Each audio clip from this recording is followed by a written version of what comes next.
I'm Salvatore Babones, and Australia's top story for November 26, 2019 comes from John Ferguson and Mark Schliebs at The Australian. It's the complete deflation of the China plant story, the story that China was about to plant an agent right inside the Australian Parliament by putting forward a candidate for the Australian Senate. The person was identified as Bo Zhao, or Nick Zhao. He died earlier this year under questionable circumstances. I don't mean questionable murder, I mean questionable suicide. He was having financial trouble, his business was taken away from him.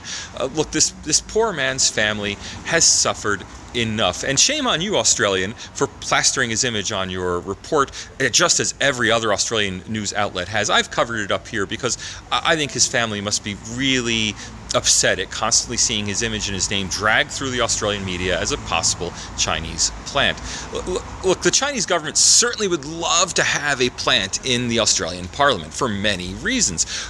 But first, that means the person has to agree. There's no evidence, at least not in the public domain, that Nick Zhao actually agreed to spy for the Chinese government. And second, he has to get elected. And there's no evidence that he actually was taken seriously by the Liberal Party as a candidate. In fact, there's no record of him requesting to run for Senate or asking for pre-selection from the Liberal Party. And let's give the Liberals some credit.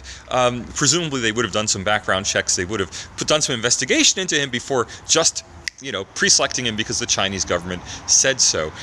Look, this is a non-story, and congratulations to the Australian for uncovering the non-story in this time of China scaremongering. China really is out to undermine Australian politics, but that doesn't mean that every story about China is true, and it doesn't mean that Australia's politics have actually been undermined.